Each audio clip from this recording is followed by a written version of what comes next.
And so, good morning, good afternoon, and good evening. As I mentioned earlier, this is truly a global audience, and we just want to thank you all for joining us. My name is Robert Diggs, and I am the Community and Partnerships Lead for RSA US. On behalf of our panelists, whom I will be introducing shortly, I'd like to thank you all for joining us for this RSA US Coffeehouse event, Women of the Law. Before we get started, I'd like to offer a little bit of background on the RSA, RSA US, our Coffeehouse series, and provide some information about today's event. Founded in the UK, RSA stands for the Royal Society for the Encouragement of the Arts, Manufactures, and Commerce, and has been uniting people and ideas to resolve the challenges of our time since 1754. Today, the Society exists as an international fellowship-driven think tank committed to providing an independent platform for research and debate on contemporary issues and topics. Of the 30,000 fellows spread out around the globe, about 1,000 live and work here in the United States.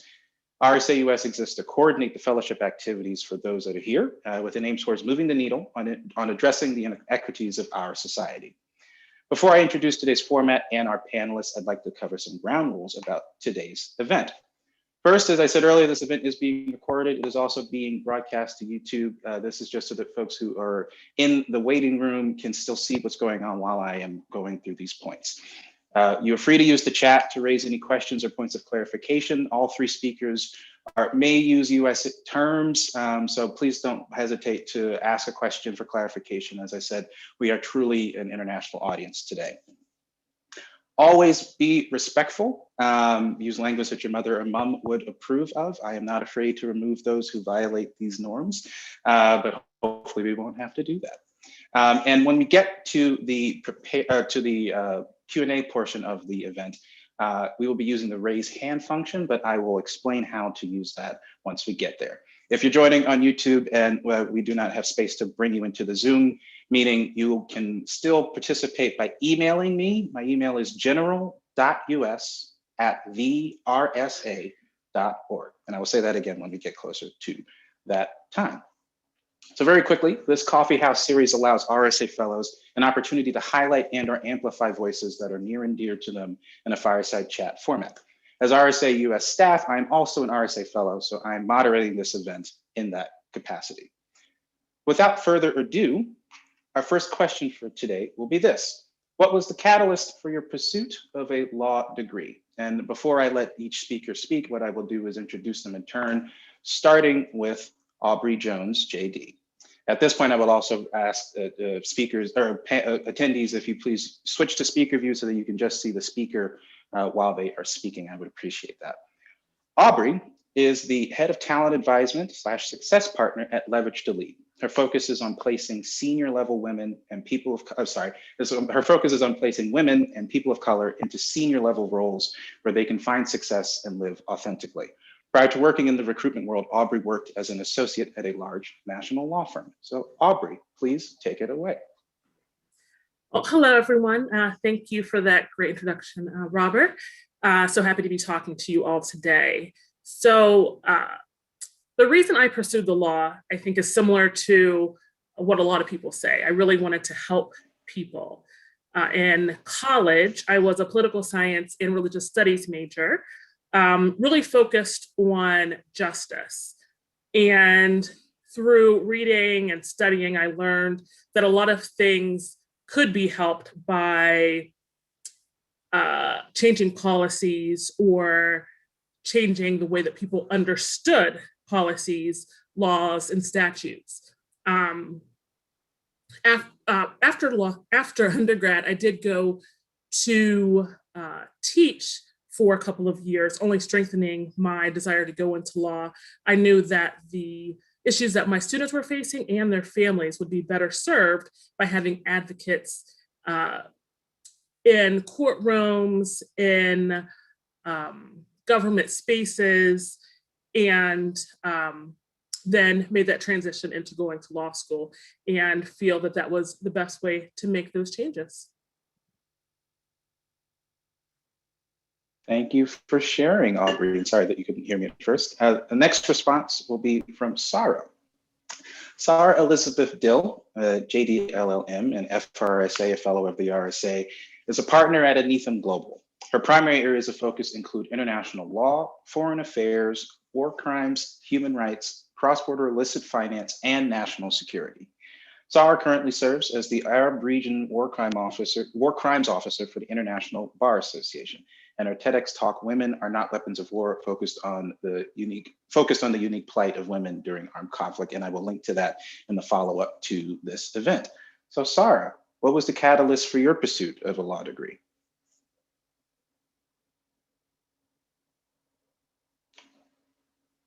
Oops, sorry, you might be on mute.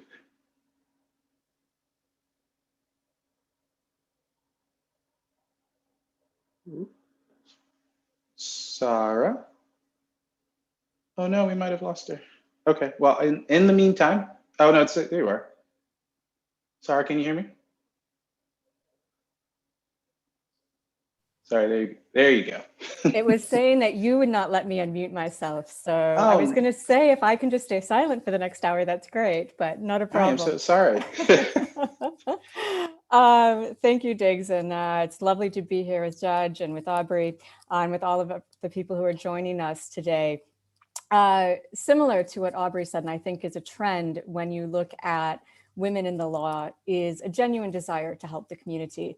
And I go back, my mother used to tell a story that when I was in the second grade, I came home from a career day at school and announced to her that I was going to become a lawyer and become the first woman president. Unfortunately, I think that someone has stepped in front of me for that role now, but I am perfectly content to stay in the legal profession. Similarly for me, it was a genuine desire to affect change in the world, and to do so from the legal profession. You know, there's medicine, there's business, there's a number of professions that really affect change. But for me, I really found a love of the law from a young age.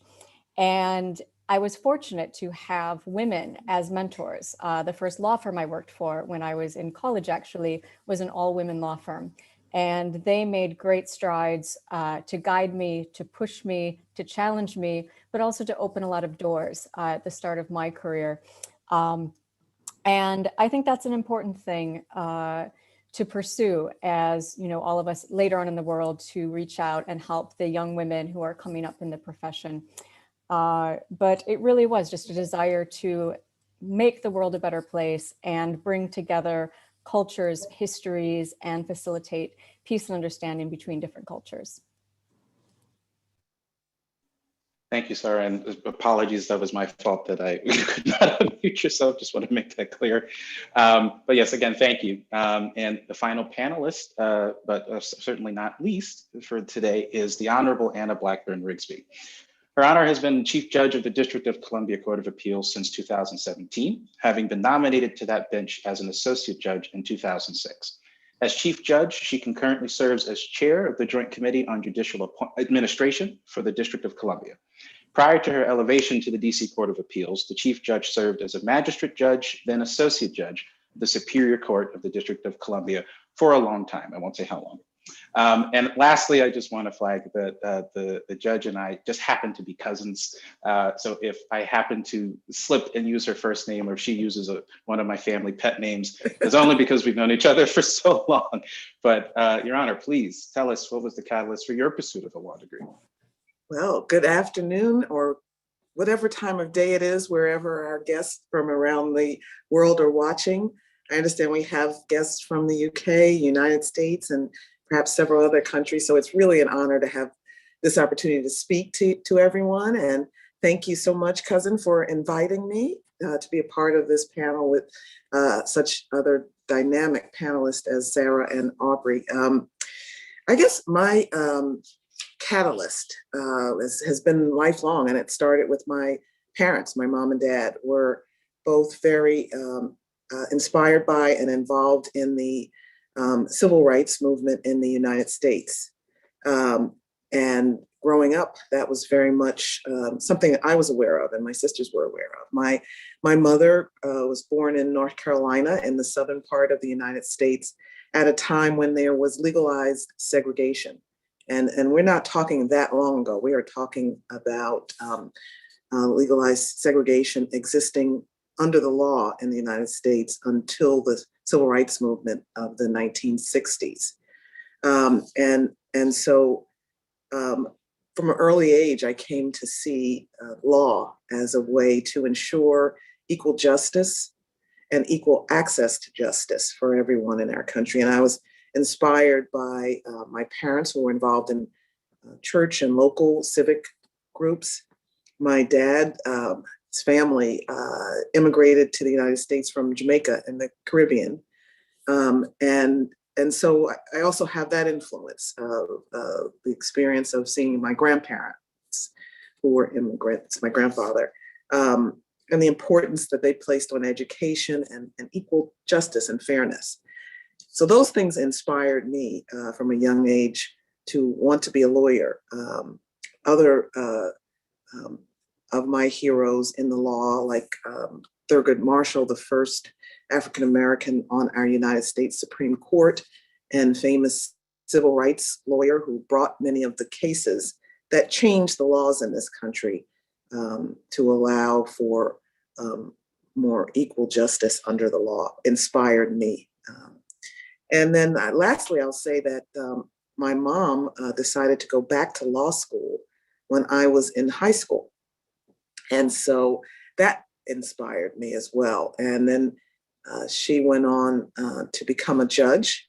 And we were the first, and I think only so far, mother-daughter judges in our country that I'm aware of. So many inspirations, but at the root of it is just passion for justice, that without justice, there can't be peace and equality for all. So. Thank you for that. And we'll be sticking with you to ask the first of our few prepared questions. So you've been in public service for a good many years. So just want to know what first drew you to public service and what was then called the Office of the Corporation Counsel in DC, which is now the Attorney General's office. And how did that set up your elevation to the judiciary? Well, I guess for some of the same reasons I just described, I actually was inspired to go to Howard University School of Law, which we refer to as one of our historically Black colleges and universities in the United States. And it's also, what drew me there was that it was the training ground for many of the lawyers who were involved in the earliest civil rights cases brought in this country, including Thurgood Marshall and Charles Hamilton Houston and others. And so I went to law school thinking that I wanted to be a civil rights attorney.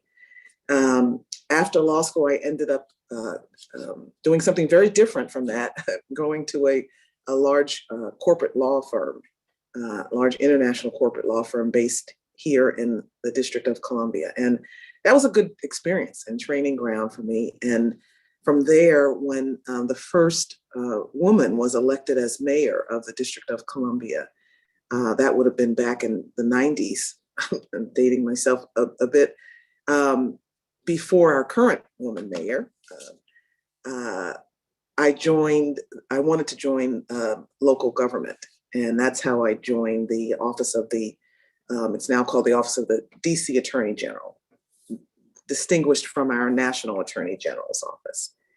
And I love the work there. Every day you had a sense that you were doing things that impacted the community and people directly. And you were either excited that you saw it on the news, which meant it was a good thing, or excited that you didn't see it on the news, meaning that you avoided something that might not have been as positive. But my combined experience in the corporate sector and then with local government, I think prepared me well for the judiciary. And I became a magistrate judge first, which is our, I don't want to say lowest level, but limited jurisdiction judges on our local court. And then, the District of Columbia is an interesting entity because it's not a state, but it's not federal. But we do have a local system of government here. Our judges to our courts are nominated by the President of the United States and confirmed by the Senate, similar to federal judges, but our appointments are not lifetime appointments like our federal judges. So it's a little different.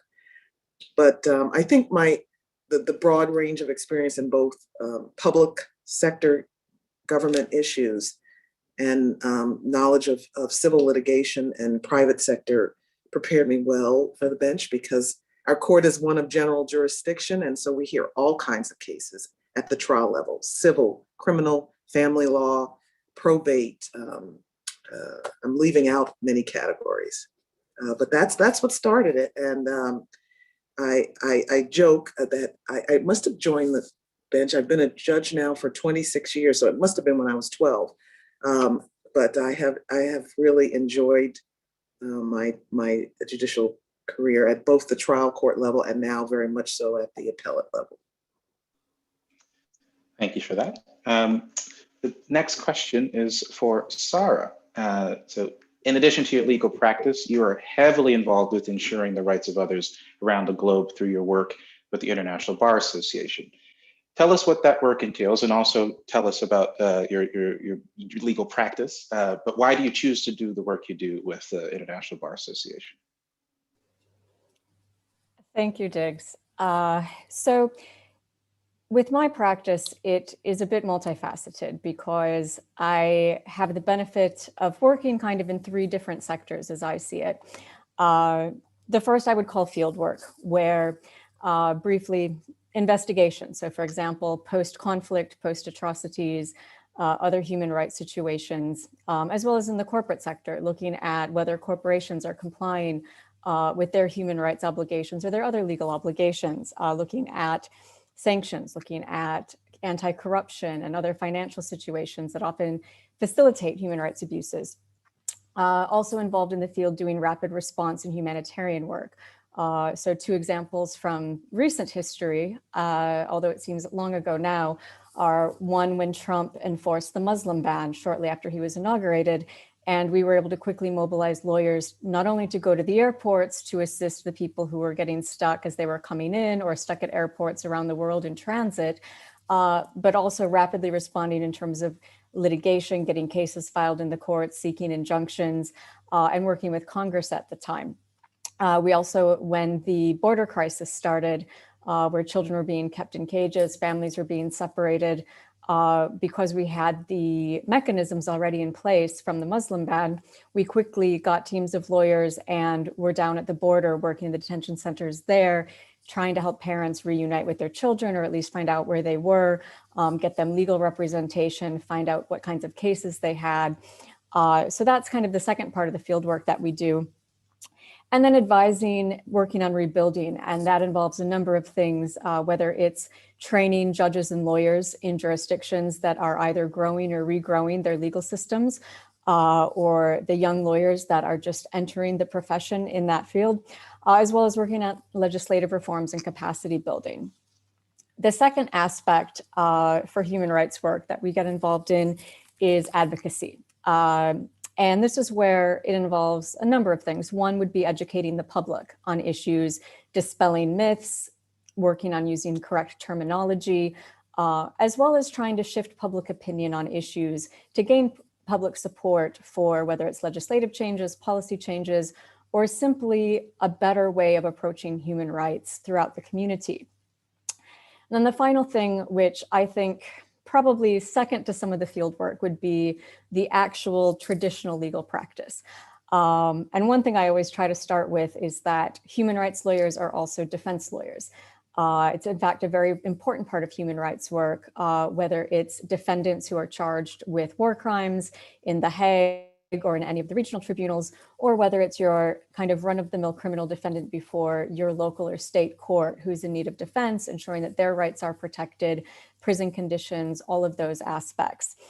But this also goes to a broader sector of litigation, looking at class action lawsuits for broader enforcement of human rights and laws that apply, as well as looking at civil litigation when there are damages that might be owed to, for example, victims of human trafficking or labor abuses. Immigration is another major area where litigation is an important aspect. Beyond that, you're dealing a lot of advising and consulting as to the application of laws to corporations, to NGOs, looking at how new policies may impact them, as well as looking at what the trends are in the international community. So for example, one of the things we've been working on for the last year has been the new Business and Human Rights Treaty, and looking at what restrictions this will impose on businesses, what proactive things businesses can do to be in compliance with it, and trying to strike that balance between the corporate world and the human rights world to make sure that all are protected. Another aspect of this involves sanctions, banking, cross-border finance, looking at corruption issues and how those aspects can be an important way to target human rights abuses, because virtually any international crime that involves human rights is going to involve some level of money laundering, sanctions evasion, or bribery and corruption to facilitate the commission of the human rights violation. And then the final thing that from the legal representation side is looking at kind of the retrospective approach, looking at what went wrong and how to fix it so those things don't go wrong in the future.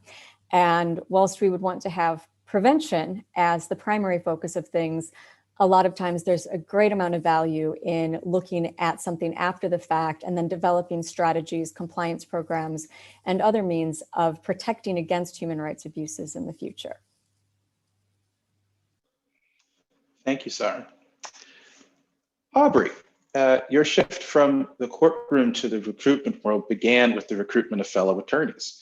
What enticed you to this work? What skills did you find transferred best, and how did you come to focus on your current work in placing women and people of color into senior level roles? Thank you. So one of the reasons, I initially went into the law is because I do have a love of people. I'm an extrovert at heart, which makes the pandemic a little rough for me, but we're all working through it. But the love of people served me as a lawyer. It's also serving me as a recruiter. In addition to a love of people, I really love problem solving, working with another person to find a solution. A lot of what I do as a recruiter is talk to people about what they really want and whether they can find that in their next role. Sometimes people want to take a position because they want more money, and there's nothing wrong with that. But they need to be real about what they want. Or sometimes a person wants to move forward. They want to move up in their career. We talk about finding a place that will truly serve them and that give them that support that they need. Sarah talked about the first firm that she worked for was an all women firm where she had mentors that truly helped her find her way. Not every firm is like that. Law firms are similar, and I should say corporations are similar to cities, right? Each one is different, very different. So I'm trying to help people find that fit for them so they can truly reach their true potential. Right now in my current role, and I think one of the most important parts of my role is as success partner working with our clients and candidates, we're focusing on putting women and people of color in senior level roles because, as many of us have experienced, true change really does come from the top. People can do things towards lower levels of a company, lower levels of a firm, but in order for it to stick, in order for it to change the culture, you really need that support from the top. And a lot of that change isn't going to happen unless we get those women and those people of color in those roles where they can have a seat at the table, where they can really affect that change. So a lot of my role is making sure they get there. There are plenty of fantastic, accomplished women and people of color out there that can fill these roles and serve not only the companies and firms, but the communities in which they're placed. And I help clients to find them, and I help those candidates find those positions. Thank you for sharing. So this is the last prepared question of the initial set of 5. I do want to flag that there were 3 questions that came in advance, but To all the attendees, I will reference the bottom portion of your screen currently that we will want to hear from you. So just briefly before I ask the question, and we'll start, I'll start with Aubrey with answering. So Aubrey to Sarah to the judge. But before I do that and pose the question, if you want to ask your own question during the open Q&A portion, please feel free to start queuing up now. You'll see there's a participant tab probably at the bottom of your screen. If you click that and then you click more, you'll be able to raise your hand and join the queue to ask a question that you have. If you do not wish to ask a question on screen, you can directly message me through the RSA US events account, and I can ask the question on your behalf. In the meantime, last question for all of you, and again, starting with Aubrey. As a woman of African and Southeast Asian descent and a fellow attorney, what does the ascension of Vice President Kamala Harris mean to young women in the United States and potentially around the world? Aubrey? It means a lot. To put it frankly, as a woman and as a woman of color, there are oftentimes additional obstacles and barriers are put in our place. It is surprising yet not surprising that it's taken this long, 2021, to have a vice president that is a woman and that is a woman of color. As the judge said, she and her mother were the first mother-daughter pair of judges. That happened for men, many years ago, but the tides are changing. And I think that just gives people more hope, more faith that we really can make this change. We can keep the momentum going. Women can stand up and take charge. Women aren't just emotional, they're strong, they're assertive, and can really move us forward in the way that we need to go. Sarah? 100% echo everything that Aubrey just said in this regard. And I think the primary thing is that seeing is believing, that for every little girl, for every young woman, for every woman in law school doubting whether she can make it, for every woman in business school questioning, am I going to make it through? Am I going to succeed? Having that daily reminder now of Madam Vice President and hopefully future president, I think has a huge influence on women and a huge motivator for them that they can do it. But I also think it's an important reminder, as we've all touched on, of really promoting that diversity, really lifting others up, ensuring that when you're looking at panels, when you're looking at positions in organizations, one of the groups I'm involved with, WCAPS, is very, very heavily involved in that, and ensuring that different voices are heard and that women of color are given opportunities, but also working against policies that can inhibit those things. Things like bans on hijab in government offices that can keep an entire sector of Muslim women out of office. And so I think this is a very prominent move. I think it's going to have a wonderful result, not just in the United States, but around the world. We've lagged in terms of female leadership in the highest roles. And so I think this adds a lot. I'm hopeful that in terms of foreign policy and peacekeeping, that having her involvement in this will be a great benefit, and really look forward to what the next decades will bring for women in the profession. Thank you. Your Honor. Oh, I think it was so exciting to see Vice President Kamala Harris sworn in on Inauguration Day for women all around the world, here in the US and in countries around the world. I think it's exciting because she's so eminently qualified and competent.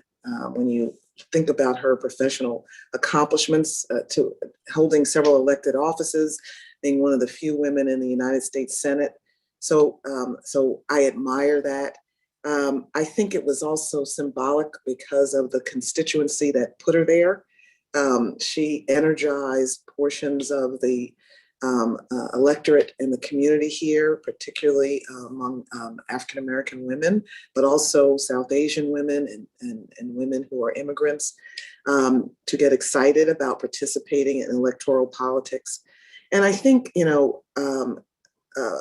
I, as a judge, am not speaking at all on partisan politics. I'm just speaking on the nature of elections as being political and the importance of engaging people in a democracy to participate. And this past election saw one of the largest voter turnouts ever in the history of our country. We have more than 50% of the population are women. And so it's exciting to see women in government and in leadership roles. And I think that there is strength in diversity, and our country is rich with diversity. And recognizing that, I think, just lifts everyone up and inspires us all. And I know, one of the organizations that I work very closely with is the International Association of Women Judges. And I've heard from women judges around the world who were excited to see a woman of African and South Asian descent holding the office of vice president in the United States. So it's just exciting, and to have our leadership reflect or begin to reflect more the diversity of our country is exciting. Thank you all. So I see that there are two folks in the queue to ask a question. As I start shifting, I just want to warn you that I will stop sharing my screen now. So I encourage you to please use speaker view for the remainder of this event, as I will be shifting spotlight mode around to include the panel so you can see them all at one time. So I will ask one question that came in prior to the through Eventbrite, and then come to those who had raised their hands, I saw that there was a Sahar, but I see that she's put her hand down. And John, I will come to you shortly, but the one question I want to ask the panel currently is, how can battle-weary women in male-dominated environments keep going, stay relevant and progressive, and keep their sense of humor? Who would like to answer that weighty question first? I start with it. I like the last part of it, that you have to keep a sense of humor and humility, and understand that, I just enjoy and love the work that I do. I think it's important and absolutely vital to do what I can in the space and time that I've been given to be able to do it. And that means trying to mentor young women. I do that through work, because we hire law clerks, we call them in the United States, who are law graduates who essentially apprentice with judges for a period of time. And I get calls from so many women attorneys in the profession, and students, law students, people thinking about going to law school. And on the days I feel most weary, when I get an opportunity to speak to a young woman who's questioning whether she can do it, it just really energizes me. And I will say, I think I don't remember whether it was which one of my fellow panelists mentioned this, but I think sometimes as women, I see young women in the profession doubting ourselves and our ability. And the story I like to tell a lot of young women lawyers and clerks who've worked with me, often if I have a male law clerk or a male attorney that I'm working with, I see a different level of confidence. The woman will sometimes say, I've spent hours researching, I've checked all of these things, I've analyzed this, and I have this treaty, but I'm not sure what the answer is. And I'm over exaggerating to some extent to make this point, but sometimes the male attorney who's given the same assignment will come and say, I think the answer is this. And they present it with a higher level of confidence. And I try to encourage women at all levels of the profession to trust yourself. you often work as hard for sure, but often harder than many others in the profession.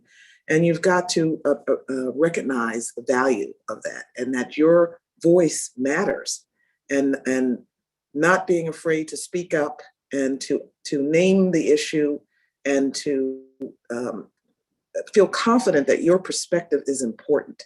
And sometimes that's hard when there's no one else in the room that's saying, yes, I agree with you. Or often when you say something, it appears to be unheard until a man says the same thing. I don't know if any of you have ever had that experience. And you're thinking to yourself, wait a minute, I just said that. So how do you, as my mom would say, keep your grace and poise, and understand that it's hard, or it's easier for people to hear people when they know you and understand you and see themselves in you. And so how do you cross those divides and share who you are in a way that I think helps other people grow and understand. And you need close friends who you can laugh with and relax with and just be yourself with. And it helps if you have a wonderful partner. I have a wonderful husband who's so supportive. Aubrey, Sarah, any thoughts you'd like to add? Yeah, I mean, I will definitely echo what the judge said and highlight find your circle, find your support, whether that is a significant other, friends, mentors, sponsors. No one finds success on their own. There are always people that are giving them advice, giving them a shoulder to cry on, pushing them up when they're feeling down. I know in my own practice, it was very frustrating as a woman of color to be confused as a paralegal or a secretary, even though I was often more accomplished than my male counterparts. It was frustrating, and there were definitely times that I wanted to give up, but I leaned on my mentors. I leaned on other women that I knew were going through similar things, and together we were able to find success. And that's why it's super important for me in my current job to remind women, you are smart, you are strong. Think of all the things that you did to help you get to where you are now. This is not a time to be humble, and it's not a bad thing to tout your own experience, your own skills, your own gifts. Boast, show people what you can do, and be proud of it. But yeah, your circle will definitely get you through. Sarah? I have so little to add on after what's just been said, but the one thing I would note is that the circle is key, and looking at women who do speak up, but really just for especially young women in their careers, really fight to eliminate that self-doubt. Keep speaking up, keep practicing, because the more you do it, the more you assert yourself, you'll get used to it. It's like going into a courtroom the first time and your knees are shaking and you want to be sick. But then after you're there 10 or 20 times, it's effortless. And so I do think that, just having those examples for women to speak up, to be assertive, and to believe in themselves, but also for the rest of us, and even men, to be cognizant of this and to nominate women for positions. If a man sees that it's a mantle that's being presented, to say, you know what, no, I'm not going to participate in a panel that's not diverse, and then recommending people to speak. So those are the only little things that I would add to that. Thank you. So there's a question from John Lloyd. I will allow you to unmute yourself. You have to confirm on the dialog box, and I will bring you up to ask your question. There you go. I'm an old man. I query with you all whether women involved in the law will make the law move faster. I see the law in my lifetime has become slower and slower at reaching decisions. Is that the same in the United States? And more importantly to me, internationally, is that the case? John, just quickly, where are you calling in from? I'm calling from the northeast of England. Thank you. Who would like to answer first? I'll take a stab at it. John, thank you for that question. You know, the nature of the law being based on precedent can sometimes make it move slowly. I think of what we consider to be one of our landmark civil rights cases in the United States from the 1950s, Brown versus the Board of Education. And there was language in the opinion from the United States Supreme Court that said that it was going to dismantle the legalized segregation, meaning separation of the races in public schools with, quote, all deliberate speed.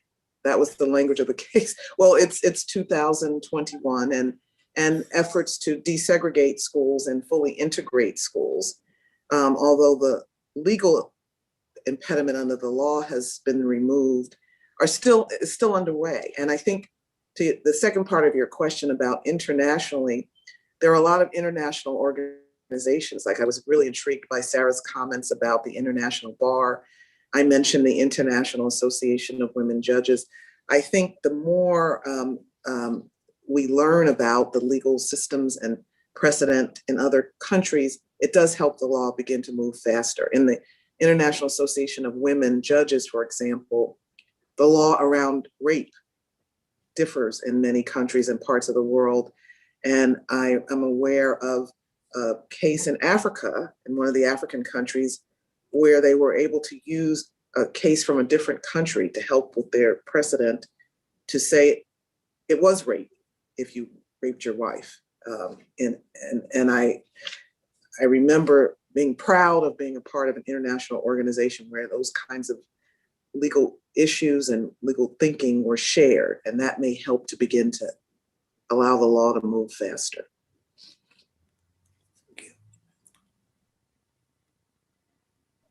Sorry, I couldn't unmute myself. Any other quick reflections on this? There are a few other questions that I've gotten in the chat, though. No? Okay. No, thank you, John. Appreciate it. So one question that is probably a little weighty to ask of this group, but I will attempt and see what you all think. Considering the fact that the United States is usually lauded as the world's most powerful democracy, and I use air quotes around that, why do we think it's taken so long to have that it took until 2020 for us to elect a female vice president, despite other women running in the past for both positions of president and vice president? Does anybody wish to tackle that question? I know it's a weighty one.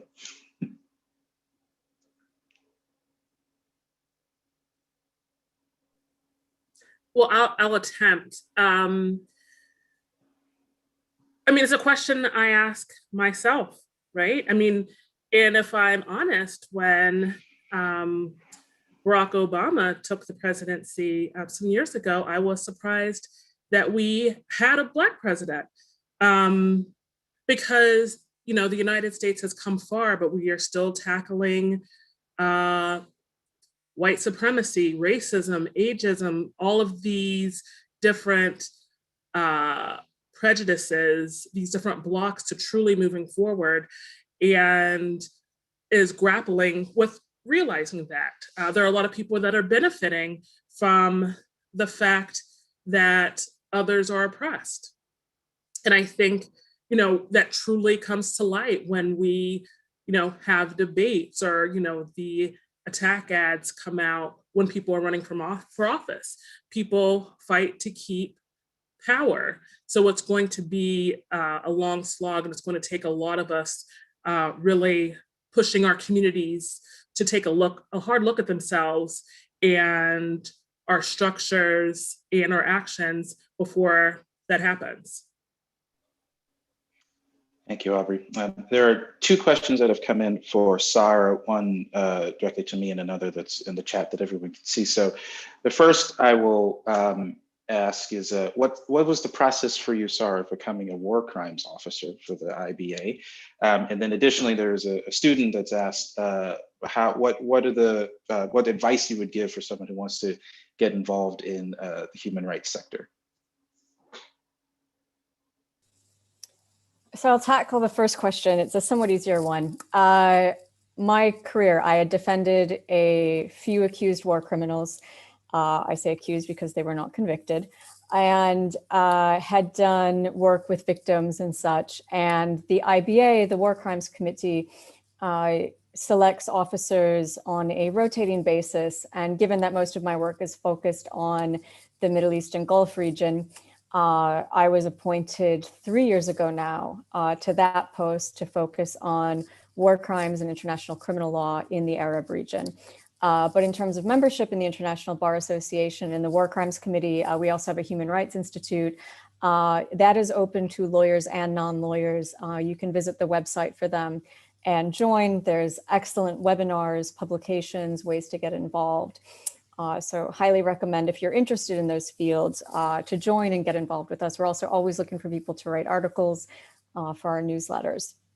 As for the second question for students, I will jokingly say don't, but really it's two things. One, have a good understanding of the world, of cultures, of history, of religions, because that underlies so much of it. The biggest battle that I often fight is training the international human rights community that West does not always know best, and that we have to approach these things from an understanding and engaging a lot of active listening, and recognizing that, for example, in the Middle East, something a lot of people don't know is that Sharia law has a huge and rich and beautiful body of law that governs armed conflict, including provisions that go beyond even what we have in the Rome Statute for the International Criminal Court. And so there's learning that can be done in terms of improving systems. The other thing I would recommend, aside from also learning languages, that plays a major role, but get involved in organizations, intern if you can, find ways to get involved, reach out. I know many of us in this field get emails on a regular basis from students seeking advice, and we're always happy to now sit down over a Zoom coffee and provide some insights. But the more you can get involved, the more you can work with organizations. Do a summer overseas if you can, do a semester somewhere if you can, really get that field work, and that will really help you grow in your career once you do become an attorney. Thank you, Sarah. So I think this, as I just put in the chat, there's just about time for one more question, and there's a good one in the chat that I think all three will be able to answer. So I will ask us to go Sarah, Aubrey, and then the judge to close out. And that question is, how do you help people hear your message when you speak up, but the people who tell you to speak up are not listening, not hearing you when you speak up? Sarah, would you like to kick that off? It takes a lot to be assertive. It takes a lot. I think we all know the wonderful "I'm speaking and reclaiming my time." And it's difficult because I think as women, we often get and Diggs, I will refrain from using the word because it's not appropriate in front of one's mom. But when women speak up and when women are assertive and when women are direct, we're seen as one thing. That rhymes with witch, whereas when men do it, they're seen as strong and assertive and powerful. And so I do think that it is a challenge that women have, but it's possible to do it. And it just takes practice, and finding allies in the room with you, I think, is important as well. But it also takes a lot of education on the ones who aren't listening to get them to understand, the mansplaining, the timers that people had that showed the disparities in how much time men would spend speaking in meetings versus women. And really getting the other side to take responsibility for the problem as well, to make sure that they're allowing people to speak, they're giving credit for opinions that are given, and giving the floor to people to voice their views and knowledge and expertise on an issue. Aubrey? Well, that is definitely a hard act to follow, Sarah. She covered almost everything I would say. In addition to that, I would say, well, first, don't give up. Keep speaking. Even though at times you feel like no one is listening, someone is listening. And maybe they're too nervous, maybe they're still thinking, but keep speaking. Second, find in addition to speaking, find a sponsor. And what I mean by a sponsor is not someone that will just listen to you, but that will uplift you. That person that will say, you know, hold on a second. I think Aubrey had something to say. Aubrey, you know, that person, and it may be a person you wouldn't expect it to be. It may be a person that doesn't look like you, but you know, lean into that. Third, and I'm borrowing this from the founder of my current organization, Leverage to Lead. Take it back. You know, as Sarah said, there are times when you say something, someone else will say it and they'll get the credit for it. Take that credit back. Say, you know, John, thank you for saying that. You know, I said that earlier, and just go on with it. And it will surprise people. But, you know, you have to be your own advocate. You can't wait. There's not enough time for you to wait for things to just happen. You have to be very intentional and advocate for yourself. Thank you, Aubrey. And Judge. I absolutely echo what Aubrey said and what Sarah said on this topic, that it's so important. I will add to that the importance of being your authentic self. And you can't, if it appears that people are listening to the person in the room who's shouting the loudest, and shouting loud is not your style, what is your style? How can you be your authentic self so that you can be heard? And that takes time. I mean, I can remember as a young lawyer, one of my first jobs after law school, I would actually stand in the mirror and practice one or two things to say if I ran into a senior associate or a senior partner in the hallway. Someone told me to do that. It felt ridiculous, but it helped because then I had something to say. Some people called it the elevator speech, or what. It didn't have to be totally work. It could have been a point of interest. And the other thing is, I've been fortunate to have mentors and sponsors throughout my career. Many who didn't look like me, weren't women of color, and many men who have been supportive to me in my career. And that's critical. And sometimes it takes finding one and asking them, I'm interested in this issue and I have these ideas. I wanted to share them at the meeting later. What do you think? And so that when you say it, there's someone else in the room who you've talked to in advance who says, yes, I agree with Anna about that point. That helps. That's sort of the echo chamber, which is a lot better than the silence that sometimes a comment is met with.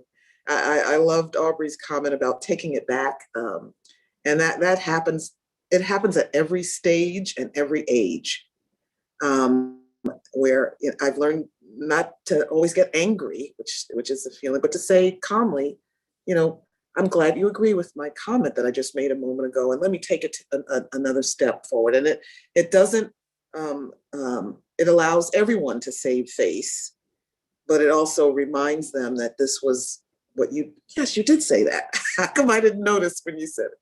So I think those are things, and putting yourself in different in different settings.